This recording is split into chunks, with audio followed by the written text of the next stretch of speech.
effects of Cache Valley air pollution, specifically regarding to PM2.5 disruption of cellular physiology in human lung cells, the role of the unfolded protein response. For my presentation today, I will give a brief introduction to the project and problem, followed by my hypothesis. Next, I will share my project overview, RNA sequencing overview and results, and then the biological assay overview and results. Finally, I will share our current conclusions, next steps, and project significance. PM2.5, defined as fine particulate matter air pollution that is less than or equal to 2.5 microns in diameter, is a known and potent health threat. Cache Valley, Utah often experiences some of the highest PM2.5 concentrations in the United States. A significant problem associated with CVPM is that the toxic potency of CVPM relative to PM2.5 from other locales is not fully characterized. However, our preliminary and published data suggests that CVPM exposure is associated with endoplasmic reticulum stress, followed by activation of the unfolded protein response. Therefore, my overall hypothesis for this project is that the mechanism of cellular dysregulation and toxicity of CVPM is due, at least in part, to induction of ER stress and the UPR, which are common events in many disease states, such as all-cause mortality, cardiopulmonary and cardiovascular disease, stroke, diabetes, cancer, Alzheimer's disease, and many others. Before I share the current project results, I wanted to give a little more background information. The ER is a cellular organelle that is primarily responsible for assisting in protein folding and transport, glycosylation, lipid biosynthesis, calcium storage, and a number of other things. A number of external or internal perturbations, such as calcium imbalance, oxidative stress, nutrient deprivation, and viral infection, can cause ER stress and disrupt ER normal homeostasis, leading to the accumulation of unfolded or misfolded proteins in the ER lumen. In response to ER stress, the highly conserved UPR is initiated in the cell, which is primarily mediated by 3 transmembrane proteins. Initially, the actions of the UPR transmembrane proteins are pro-survival in nature. However, if homeostasis cannot be sufficiently restored, then the UPR switches from a pro-survival state to a pro-apoptotic state in order to eliminate that damaged cell from the population. Next, I will move into my project overview and some RNA sequencing. This diagram is a brief overview of my project. First, the CVPM was collected during inversion events in the winter months using a TISH impactor connected to a vacuum pump. The CVPM was deposited onto the stainless steel discs, and you can kind of see those here. And then the CVPM that was deposited was transferred to cell culture media. We essentially just washed the stainless steel disc with cell culture media and stored the media at -80 degrees Celsius until used for experimentation. Again, my hypothesis is that CVPM exposure causes sufficient ER stress to activate the UPR in human lung cells. To further investigate my hypothesis, we are studying genetic alterations using RNA sequencing techniques and pathway analysis, as well as physiologic alteration using bioassays, specifically looking at reactive oxygen species, mitochondrial dysregulation, cytosolic calcium flux, and cytotoxicity, as well as apoptosis. First, I will talk about some of the genetic alterations we have found so far. RNA sequencing is a rapidly growing technique for analyzing the whole transcriptome of a variety of biological samples using next-generation sequencing. In this study, cultured human lung cells were exposed to CVPM for 24 hours. Following exposure, the RNA was isolated and subjected to RNA sequencing. The RNA sequences were then aligned to the human genome, and statistical analysis was performed to obtain the differentially expressed genes. Pathway analysis was then used to highlight significantly affected genetic pathways, and equivalent concentrations of diesel exhaust particles, I wanted to note, or DEP, were also included in all studies as a benchmark. The diesel exhaust was kind of used as a gold standard since there's a lot of more literature associated with diesel exhaust toxicity.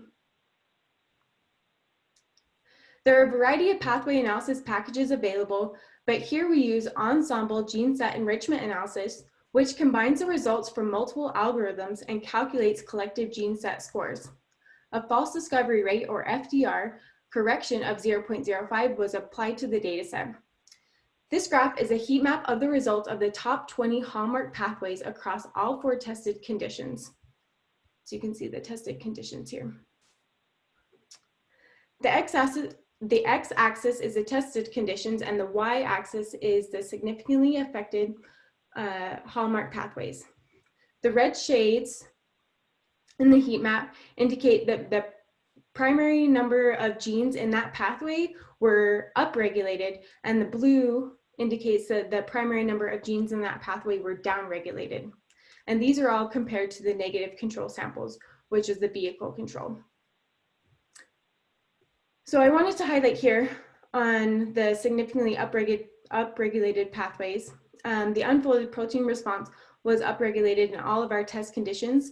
And then all of the pathways highlighted in red are of actually particular importance to our group's research on CVPM toxicity. So next I'll talk about some of the biological assays. So here we can look at some of the physiological alterations, focusing on reactive oxygen species, mitochondrial dysregulation, cytosolic calcium, and then we are planning to look at cytotoxicity and apoptosis as well. For the bioassay development work, cultured human lung cells were again exposed to CVPM in the cell culture media for 24 hours before analysis. Again, we are focusing on investigating if known UPR-associated cellular dysregulation events, such as production of ROS, mitochondrial dysregulation, calcium imbalances, cytotoxicity, and apoptosis, were associated with CVPM exposure in this model. DEP at equivalent concentrations were again included in each experiment as a benchmark. First, we investigated reactive oxygen species, since ROS generation is often associated with ER stress and activation of the UPR. In this assay, cultured human lung cells were exposed to CVPM or DEP for 24 hours before the cells were fluorescently labeled with a molecular probe and analyzed by flow cytometry for general ROS production. So in the graph, bars with the same, connected by the same letter are not significantly different. And this is using Tukey post hoc adjustments for multiplicity. So from the results, there was not a significant increase in ROS production for any of the tested CVPM concentrations compared to the negative control, and DEP was more potent than CVPM at equally tested concentrations. So next steps for our ROS bioassay development work, we are going to, instead of looking just at general ROS production, we want to do a little bit more targeted ROS assay development. Specifically, we're going to start looking at malondialdehyde production with lipid peroxidation, as well as mitochondrial superoxide generation. Next, we investigated potential CVPM-associated mitochondrial dysregulation.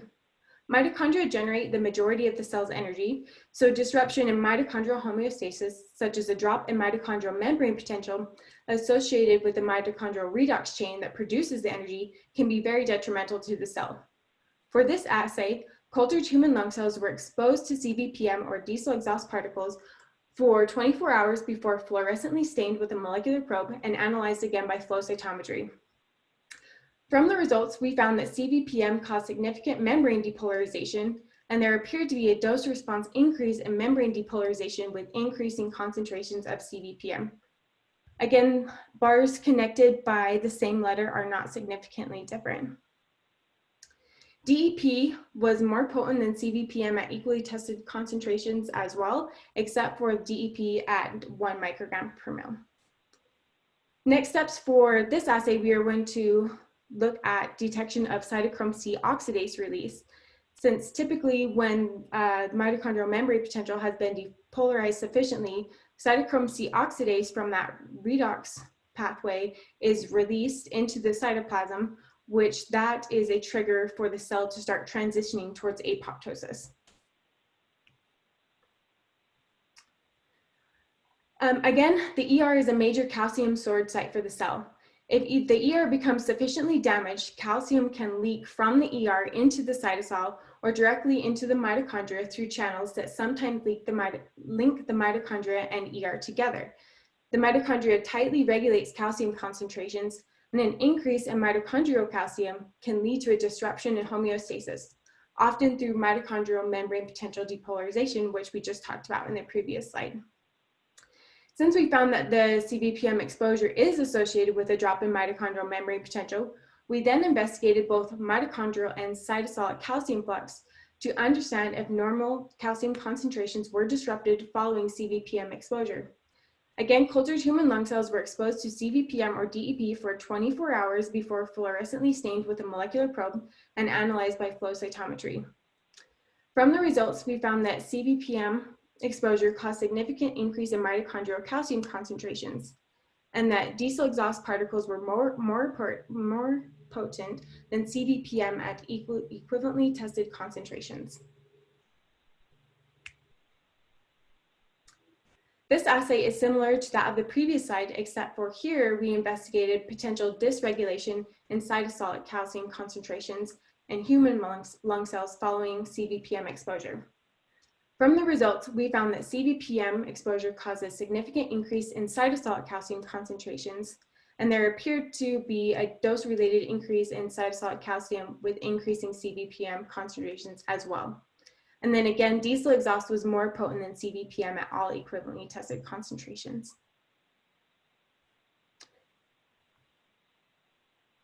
So the significance here with the calcium assays is that it appears to be that there is sufficient ER stress that the calcium is leaking from the ER either into the mitochondria or into the cytosol, which can cause sufficient cellular dysregulation and cause other downstream effects to the cell that we will potentially be investigating.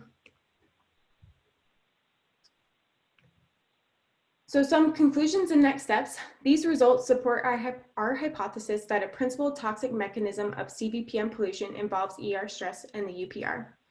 So some next steps for our work is confirmation of the RNA sequencing results with qPCR, and then we are going to continue the bioassay development to enhance our understanding of CBPM associated toxicity at the physiologic level.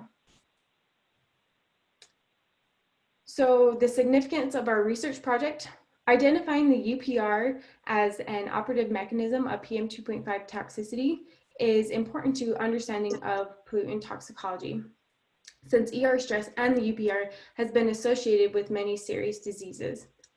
So, and our work will also help to enable us to have a more accurate risk assessment of CBPM exposure, which could potentially help guide positive changes in government regulations to improve air quality. So I just have a few acknowledgements. And then if there's any questions at this point.